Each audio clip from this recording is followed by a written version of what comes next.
Subscribe कीजिए हमारे channel exam मंथन 24/7 को और बेल आइकन दबाना ना भूलें, जिससे आपको हमारी सभी वीडियोस की नोटिफिकेशन मिलती रहे। हेलो स्टूडेंट, मैं विकास आप सभी का एग्जाम मंथन पर स्वागत करता हूं। देखिए, आज से हम मॉडर्न इंडिया शुरू करने जा रहे हैं, ठीक है, जिसके अंतर्गत आज की हमारी पहली क्लास है।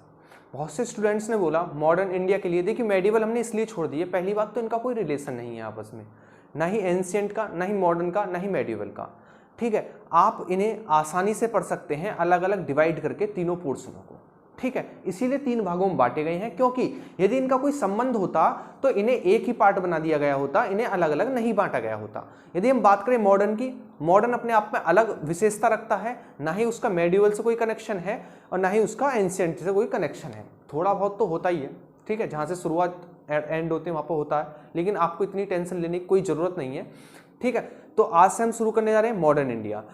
हम एंशिएंट इंडिया कंप्लीट कर चुके हैं, जिन्होंने नहीं देखी है वो कंप्लीट प्लेलिस्ट जाकर देख सकते हैं एंशिएंट इंडिया की, जिसमें हमने टोटल एंशिएंट इंडिया को कवर किया है, ठीक है। अब हम ऐसे ही मॉडर्न इंडिया को कवर करते हुए चलेंगे। सबसे पहला चैप्टर हमने वही लिया है जहां से मॉडर्न इंडिया शुरू होती है, यानी यूरोपियन कंपनियों का आगमन, ठीक है ना। यूरोपियन कंपनियों का आगमन यहीं से लगभग, वैसे तो मराठाओं से भी कह सकते हैं, लेकिन यदि माने बिल्कुल प्योर मॉडर्न इंडिया कहां से शुरू होती है तो वो यूरोपियन कंपनियों के आगमन से ही शुरू होती है, जहां से हमें अंग्रेजों के स्थायित्व के बारे में पता चलता है भारत में, वहीं से हम मॉडर्न इंडिया की शुरुआत मानते हैं, ठीक है। आज से हम शुरू करेंगे यूरोपियन कंपनियों का आगमन, जो कि आज केवल और केवल इंट्रोडक्शन है यूरोपियन कंपनियों का आगमन, जिसे हम मैप से समझने वाले हैं। आखिरकार कहां से कौन लोग आए, किस प्रकार भारत पहुंचे, कहां कहां अपनी कंपनियां स्थापित की, और उनसे संबंधित जो एग्जामों में चीजें पूछी गई हैं उन पर बात करते हुए चलेंगे। छोटी सी वीडियो आप एंड तक देख सकते हैं।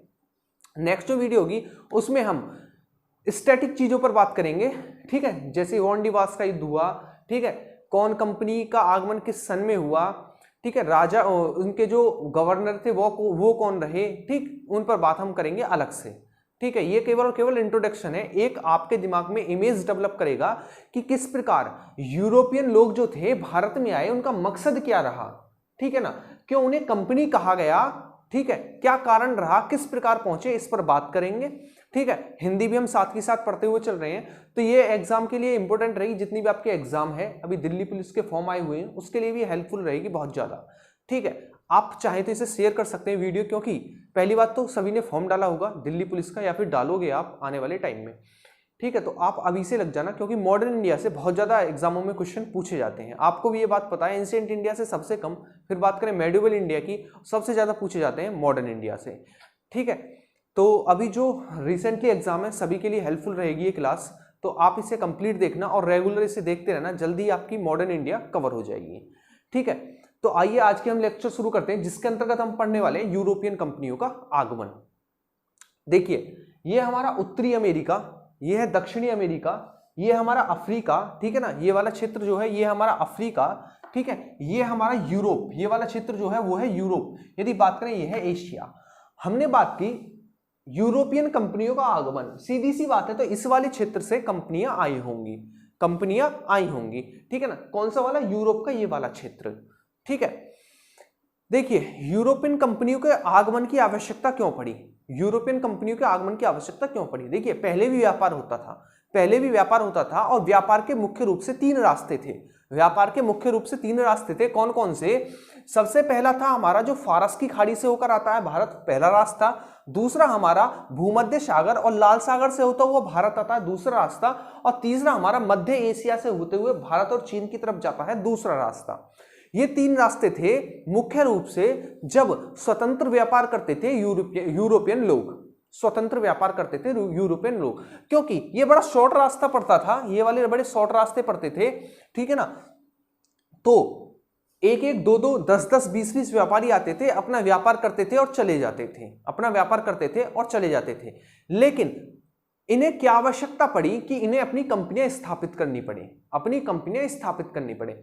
देखिए, ये जो हमारा रास्ता था, ये वाला रास्ता जो था, जिसे हम क्या कहते थे, जिसे हम सिल्क रूट के नाम से जानते थे, आपने देखा भी होगा कनिष्क के समय में, ठीक है ना, कनिष्क के समय में इसे क्या कहा जाता था, सोने का मार्ग कहा जाता था, क्योंकि यहां से सिल्क जाता था कहां पर, ये यूरोप वाले क्षेत्र में जाता था और ये बहुत ज्यादा सोना लेता था, इसीलिए भारत में बहुत ज्यादा सोना आया और कुषाण वंश में सर्वाधिक सोने के सिक्के चलाए गए।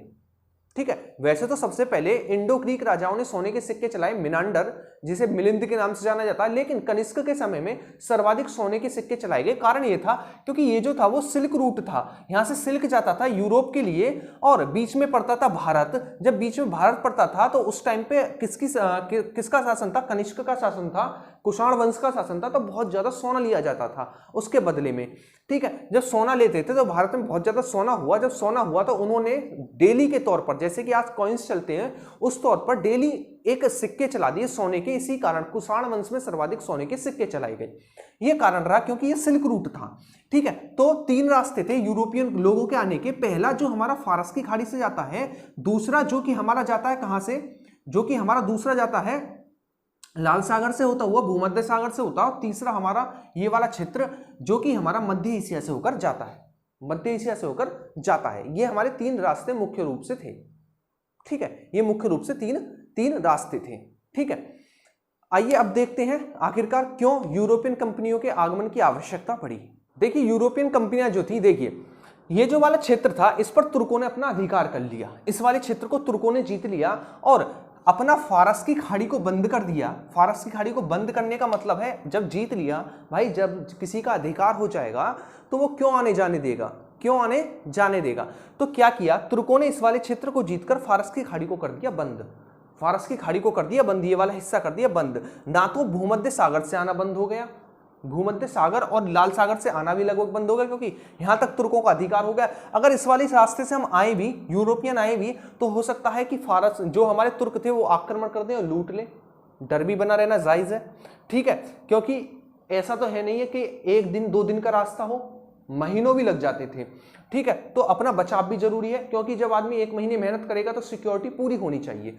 ठीक है, तो ये रास्ता भी अपने स्वाभाविक तौर पर बंद हो गया क्योंकि तुर्कों ने इस पर अधिकार किया, इस वाले रास्ते पर, तो उन्होंने फारस की खाड़ी को बंद कर दिया। जब फारस की खाड़ी को बंद करा तो यूरोपियन लोगों को लगा कि यहां से आना भी एक खतरनाक रास्ता माना जाएगा, खतरनाक होगा। तो तब यूरोपियन लोगों ने कहा क्यों ना एक रास्ता खोजा जाए जहां से हमें बिल्कुल भी डर ना हो, बिल्कुल भी डर ना हो और हम आराम से व्यापार कर सकें, आराम से व्यापार कर सकें। सबसे पहले समझिए कि आखिरकार क्यों व्यापार की जरूरत पड़ी।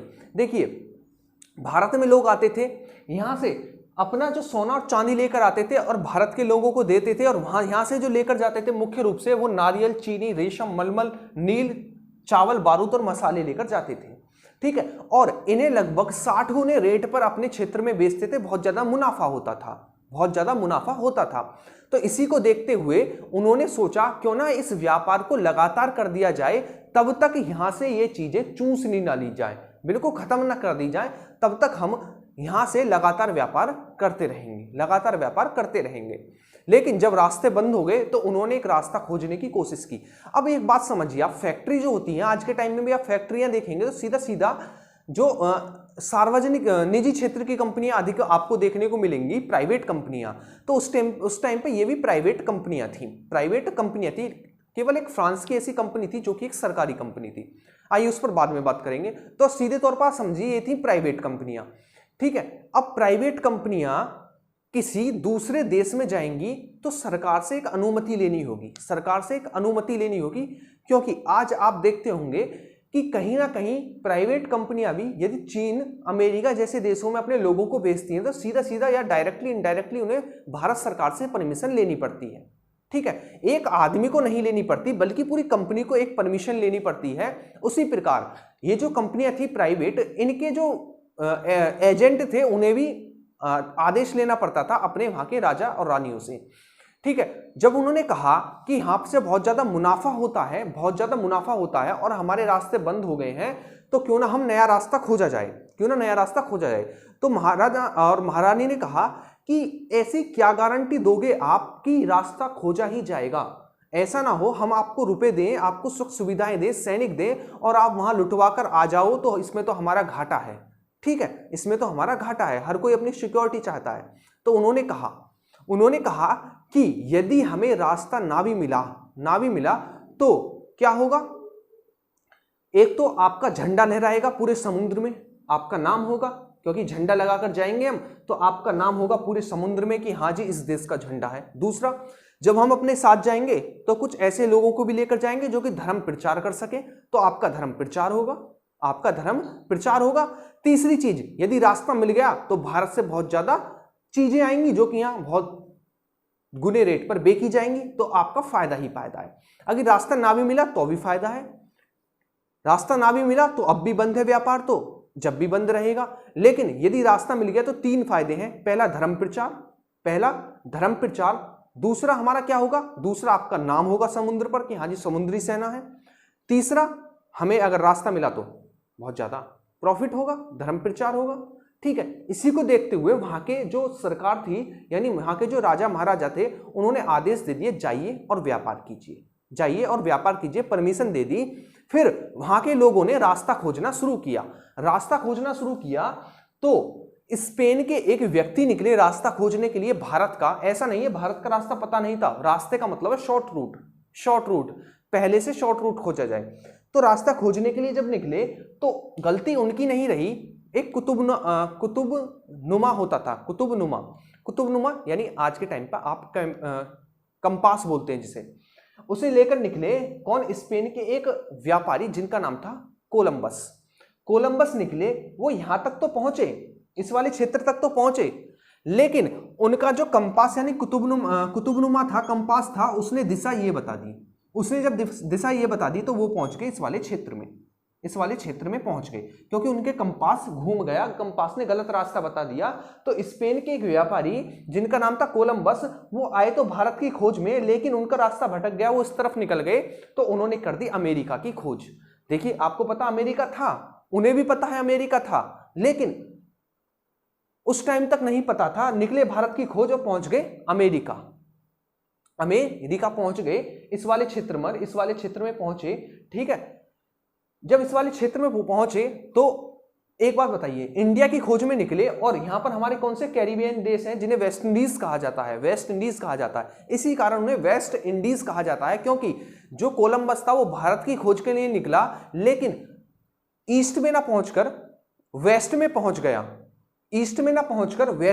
गया, इसीलिए इस वाले क्षेत्र को कहा गया वेस्ट इंडीज मतलब वेस्ट इंडीज कहा गया। तो वेस्ट इंडीज नाम इसी कारण पड़ा क्योंकि कोलंबस गया तो भारत की खोज के लिए था, लेकिन ईस्ट में ना जाकर वेस्ट में पहुंच गया। और किस वाले क्षेत्र में, जो यहाँ पर ब्लैक कलर के लोग थे, ठीक है, जिन्हें वेस्ट इंडीज वाले लोग कहा जाता है, तो इसीलिए उन्हें कहा गया वेस्ट इंडीज यानी इंडिया का वेस्ट। गए हम ईस्ट में थे लेकिन वेस्ट में पहुंच गए, इसीलिए उसे भारत ही कहा गया, लेकिन वेस्ट का भारत। ठीक है, उसके बाद एक और व्यापारी निकले जो कि पुर्तगाल के थे, वास्को डी गामा बिल्कुल सही रास्ते से निकले और उनके कंपास ने रास्ता ठीक बताया और वो पहुंच गए कालीकट, भारत की उन्होंने खोज कर डाली। तो इसी कारण जो पुर्तगाल के व्यापारी थे जिनका नाम था क्या, वास्को डी गामा, उन्होंने की भारत की खोज, जबकि जो कोलंबस थे स्पेन के, उन्होंने क्या कहा, उनका कंपास घुमा और वो पहुंच गए कहां पर, अमेरिका। तो अमेरिका की खोज की किसने, कोलंबस ने, और भारत की वास्को डी गामा ने। वास्को डी गामा पुर्तगाल के और कोलंबस थे स्पेन के। ठीक है भैया, जब ये यहां पर पहुंच गए, अब इन्हें बहुत ज्यादा चीजें मिली, अब ये चीजें वहां से लेकर आते, यहां बेचते, ठीक है, बार बार चक्कर लगाना पड़ता। तो इन्होंने क्या किया, इन्होंने आदेश दिया राजा महारानियों से कि क्यों ना हम अपनी कंपनियां वहां पर स्थापित कर लें, ताकि लोगों को बार बार आना ना पड़े, हम अपना सामान अपनी कोठियों में इकट्ठा कर लें। ठीक है, अभी हम जाते हैं, हमें रुकना पड़ता है, सामान इकट्ठा करना पड़ता है, जहाजों में रखना पड़ता है, बहुत ज्यादा दिक्कतें होती हैं, क्यों ना हम वहां पर अपनी कोठियां बना ले, फैक्ट्रियां बना ले। ठीक है, फैक्ट्रियां बना ले, वहां पर आदेश मिल गया तो लोगों ने, यूरोपियन कंपनियों ने अपनी फैक्ट्रियां स्थापित करनी शुरू कर दी। फैक्ट्रियों का अर्थ समझिए, फैक्ट्री 2 शब्दों से मिलकर बनी है, फैक्ट्री, फैक्टर, क्या शब्द है, फैक्टर का मतलब होता है एजेंट। जैसे आज के टाइम पे किसी कंपनी का कोई आदमी है, आपके साथ किसी सामान को बेचने के लिए, आप कहेंगे उसे एजेंट, तो उसी प्रकार फैक्टर होता था एजेंट, और फैक्ट्री कहा जाता था जिस घर में एजेंट रहे उसे कहा जाता था फैक्ट्री। तो सीधा सीधा मतलब ये था कि एक कोठी होती थी जिसमें कंपनी के लोग रहते थे, उसे फैक्ट्री कहा जाता था। ऐसा नहीं था कि फैक्ट्री में सामान बन रहा है, नहीं, सामान नहीं बनता था, सामान तो अपने यूरोप में बनाते थे, क्योंकि यूरोप में कारीगरी अच्छी थी, उसी सामान को बड़े अच्छे तरीके से बनाते थे और बेचते थे। भारत में इतनी अच्छी कारीगरी कहां थी। ठीक है, वो फैक्ट्री तो अपने यहां पर स्थापित की उन्होंने, अपने यहां पर स्थापित की। यदि यहां फैक्ट्री स्थापित करते तो यहां के लोगों को रोजगार मिलता तो यहां की चीजों का प्रयोग होता। जब यहां की चीजों का प्रयोग होता तो भारत डेवलप होता। नहीं, उन्होंने फैक्ट्रियां स्थापित नहीं की। फैक्ट्रियों का मतलब दो चीजों से था, फैक्टर मतलब एजेंट, और फैक्ट्री मतलब जिसमें एजेंट रहे वो फैक्ट्री। यानी जहां पर अंग्रेज रहते थे जिस घर में, उसे फैक्ट्री कहा जाता था, ना कि फैक्ट्री कोई कारखाना होता था। ठीक है, तो उन्होंने अपनी फैक्ट्री यानी कोठियां स्थापित की। जब कोठियां स्थापित की तो उनकी देखभाल के लिए सैनिक भी रखने शुरू किए। अब उनके दिमाग में एक आइडिया आया। देखिए, वो जब यहां से चीजें खरीदते थे समुद्र तट पर आकर, तो उन्हें चीजें महंगी मिलती थी क्योंकि यहां से सामान आने में पैसा खर्च होता था। उन्होंने सोचा क्यों ना हम अंदर से व्यापार करना शुरू करें, जाकर डायरेक्ट लोगों से व्यापार करें। जब वो लोगों से व्यापार करने पहुंचे, लोगों से बात करना चालू किया, तो उन्हें लगा यार ये तो हमसे बहुत कमजोर लोग हैं। सीधी सी बात है, कमजोर देखकर आदमी क्या करता है? लूटना शुरू करता है। आए तो व्यापार करने, अब उनका दिमाग घुमा, क्यों ना हम यहां पर राज करें, क्योंकि ये हमसे कमजोर हैं, बेवकूफ क्यों हैं वो समझिए। इन्होंने कहा हमारे पास बंदूक है जो पलक झपकते ही गोली निकलती, मार देती है। राजा बोले हाँ, ऐसा भी हो सकता है जो हमारे बारूदों से महंगी हो, हमारे घोड़ों से महंगी हो, हमारे हाथियों से महंगी हो, और हाथियों से तेज चल सके, घोड़ों से तेज चल सके, ऐसी कोई चीज बनी है क्या? तो वो समझ गए दिमाग नहीं है, ये है पागल, इन पर करो अधिकार। ठीक है, इन पर करो अधिकार, इन पे बजाओ सोटा, जब इनके समझ में आएगा कि हम कौन हैं। वही किया, राजाओं से मांगी परमिशन। राजाओं ने परमिशन इसलिए दी क्योंकि जब यहां पर व्यापार करेंगे तो उनके पास पैसा आएगा। ठीक है, पैसा आएगा तो उससे क्या होगा? राजस्व बढ़ेगा। लेकिन उन्हें यह नहीं पता था कि ये लोग राज करने आए हैं, ये लूटने आए हैं। वो राजाओं से फरमान मांगते, जब फरमान के लिए मना करते तो हंसते हंसते एक शब्द कह देते, राजा जी दे दो फरमान, वरना तो जीना हराम कर देंगे तुम्हारा। हंसते हंसते राजा जी डर गए। राजा जी इसलिए डर गए क्योंकि पुर्तगाली, ब्रिटिश, फ्रांस, हॉलैंड जितने भी थे सबके पास समुद्री सीमा थी, और उस टाइम तक भारत के जो राजाओं थे उन्होंने समुद्र तक नहीं देखा था। उन्हें बंदूक का ज्ञान नहीं था, बारूद देखा था, तोहफे थी, लेकिन बंदूक का ज्ञान नहीं था। देखिए, बारूद, तोहफे लगाना, उसमें गोला भरना, फिर उसे फेंकना, घोड़ों से खींचना, ये बेवकूफी है। 2 मिनट में बंदूक चले, आदमी मर रहा है। क्यों दबे भारत के लोग? इसीलिए दबे। क्यों जलियांवाला बाग हत्याकांड हुआ? ठीक है, पेट्रोल से बम बना रहे हैं भारत के उस टाइम पर उनके पास बंदूकें थी। ठीक है, तो राजा से फरमान मांगते, राजा नहीं देता तो उन्हें धमका देते, या तो राजा जी दे दो या फिर हम तुम्हारा खत्म कर देंगे सब कुछ। राजा जी मोहब्बत में देना पड़ता, क्यों? नहीं देंगे तो मरेंगे, दे देंगे तो हम राजा रहेंगे। ठीक है ना, तो राजा बनने की होड़ में उन्होंने सब कुछ लुटा दिया। उन्होंने इतना अधिकार दे दिया, इतना व्यापार का अधिकार दे दिया कि सीधे सीधे अंग्रेजों ने अपना अधिकार कर लिया।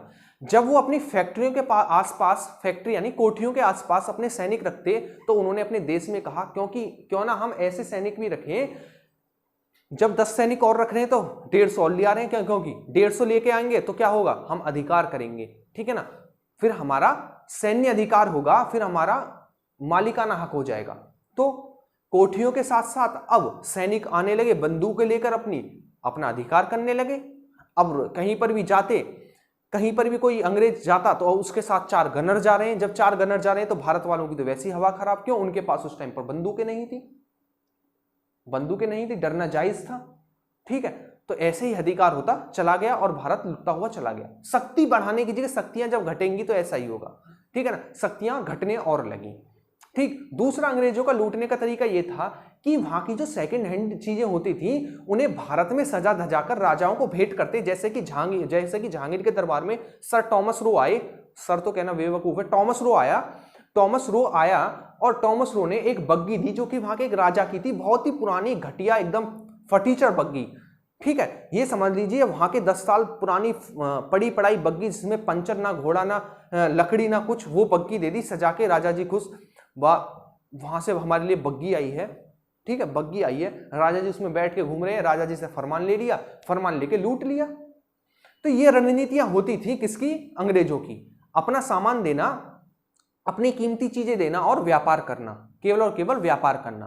ठीक है, व्यापार के बहाने अपना सैन्य अधिकार बढ़ाया, सैन्य अधिकार होले होले बढ़ाते बढ़ाते सगरा अपना स्थापत्य ले लिया, ठीक है ना, अपना ही अधिकार ले लिया अपने अंदर। उसके बाद स्वतंत्रता संग्राम शुरू हुए, हमें स्वतंत्र करो जब लगा, ठीक है। तो ये था हमारा यूरोपियन कंपनी का आगमन, जो कि एक कहानी के तौर पर समझ लेना। देखिए एक और बार समझ लेते हैं। देखिए जेनेवा जो था, ये वाला हिस्सा जो था, जेनेवा मुख्य केंद्र होता था बेचने के लिए, सामान बेचने के लिए। देखिए यहां से सामान जाता, जब भूमध्य सागर से जाता था तो यहां पर पड़ता हमारा मिस्र, मिस्र से जाता था सोना, चांदी, लकड़ी और हाथी के दांत, ठीक है ना, वापस लौटते समय, ठीक है। भारत से नारियल, चीनी, रेशम, मलमल, नील, चावल, बारूद और मसाले जाते थे। मसाले का प्रयोग ना केवल खाने के लिए, बल्कि ये क्या करते थे, जब ये बहुत दूर से आते थे तो मसाला क्या करता है, मसाला मांस को सड़ने नहीं देता है, तो इसलिए अपने साथ मांस लेकर आते, मसाले में रख के सड़ता नहीं, आराम से खाते पीते आते थे, ठीक है। क्योंकि खाना सड़ सकता, मांस नहीं सड़ता सकता मसाले से, तो मसाले का प्रयोग मुख्य रूप से मांस को सड़ाने से बचाने के लिए करते थे अंग्रेज लोग, ठीक है।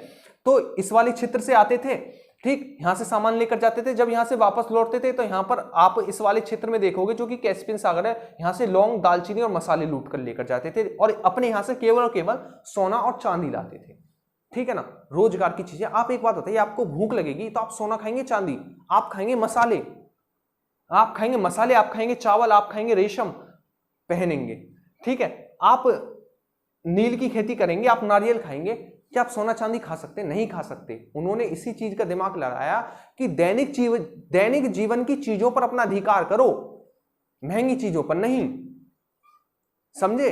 उन्होंने उन चीजों पर अपना अधिकार किया जो कि लोगों की डेली की जरूरतें थी, डेली की जरूरतें थी, उन पर अधिकार किया और अमीर बने, ठीक है ना, और अमीर बने। तो ये था हमारा यूरोपियन कंपनियों का आगमन, ठीक है। अब हम डिटेल में पढ़ेंगे आगे। देखिए जैसे कि यूरोपियन कंपनी कहां पर आई, ये हमारा कालीकट था, नागपट्टनम था, ये हमारा हुगली नदी पर जो हमारा कोलकाता बंदरगाह वहां पर आए, ठीक है ना, पांडुचेरी में आए, ये हमारा गुजरात वाले क्षेत्र में आए, सूरत, ठीक है ना, मसूलीपट्टनम, नागपट्टनम, ये सभी चीजों पर आए। ये भी हम आगे बात करने वाले हैं डिटेल में, एक एक कंपनियों पर बात करेंगे, पुर्तगालियों पर, अंग्रेज पर अलग, फ्रांसीसियों पर अलग, डच पर अलग, ठीक है। तो आगे आने वाली वीडियो बात करेंगे। आप बताना, एक कहानी के तौर पर थी आपकी समझ डेवलप करने के लिए, ठीक है। तो ये थी आज की हमारी क्लास, आप बताना आपको कैसी लगी। आज से हम एंशिएंट इंडिया शुरू की, अगर अच्छी लगी हो तो उसे लाइक जरूर करके जाया करें, ठीक है, और जितना हो सके शेयर करें वीडियो को। जो नए हैं चैनल पर सब्सक्राइब तो कर ही लिया होगा उन्होंने, ठीक है, अच्छे से अपनी तैयारी करते रहें। अभी ये एग्जाम देखिए, अभी दिल्ली पुलिस का फॉर्म आए हुए हैं तो आप भर देना, ठीक है, आप भरिए और तैयारी कीजिए अपनी। एंशिएंट इंडिया आपकी कंप्लीट चैनल पर पढ़िए, उसे देखिए। मॉडर्न हम आज से शुरू कर रहे हैं, उसे देखते रहिए आप लगातार, ठीक है। हिंदी देखिए आप, हिंदी की क्लास रेगुलर चल रही है, ठीक है। वर्ल्ड हिस्ट्री भी, वर्ल्ड ज्योग्राफी खत्म होने वाली, वर्ल्ड ज्योग्राफी को देखिए, ठीक है। मैंने पूरा ज्योग्राफी कंप्लीट करा दी, इंडियन ज्योग्राफी, उसे देखिए। बहुत कुछ मटेरियल चैनल पर आप देखिए, कंप्लीट कीजिए। नोट्स डाउनलोड कर सकते हैं टेलीग्राम चैनल से, ठीक है। तो ये थी आज की हमारी क्लास। देखिए वीडियो को शेयर कर देना अगर हो सके तो अपने ग्रुप्स वगैरह में, ठीक है। तो हम नेक्स्ट वीडियो मिलेंगे, तब तक आप अपने अच्छे से कहानी के रूप में इसे सुनना जो मैंने आज पढ़ाया है, ठीक है। और नेक्स्ट वीडियो में इसी प्रकार मैप से पढ़ते रहेंगे। हिस्ट्री जहाँ जहाँ जरूरत पड़ेगी मैप से, उसे जरूर पढ़ेंगे मैप से, किस प्रकार यूरोपियन कंपनियों ने कहाँ स्थापित की। उससे क्या होगा, आपको चीज़ें लंबे समय तक याद रहेंगी, ठीक है। लंबे समय तक चीज़ें याद रहेंगी तो आप आसानी से अटेम्प्ट कर सकते हो क्वेश्चन, वरना तो आप रटोगे ना, आप भूल जाओगे कि नागपट्टनम में की, मसूलीपट्टनम में की, कहाँ पर की, आप भूल जाओगे, कन्फर्म है ये भूलना, ठीक है। एग्जाम टाइम में सिलेबस याद नहीं रहता, हमें क्या पढ़ना क्या नहीं पढ़ना, बहुत चीज़ें छूट जाती हैं, ठीक है। तो जब भी आप पढ़ना शुरू करो तो उसे इतनी अच्छे से पढ़ो कि यदि हम भूल भी गए हमें क्या पढ़ना रिवीजन में, तो एग्जाम में याद तक तो रहे 4 ऑप्शन में कम से कम इतना, ठीक है ना, भूलने वाला मत पढ़ो। तो हम नेक्स्ट वीडियो में मिलेंगे, तब तक आप अच्छे से अपना रिवीजन कर लेना, ठीक है। इसके नोट्स में डाल दूंगा। तो मिलते हैं नेक्स्ट वीडियो, तब तक के लिए थैंक यू।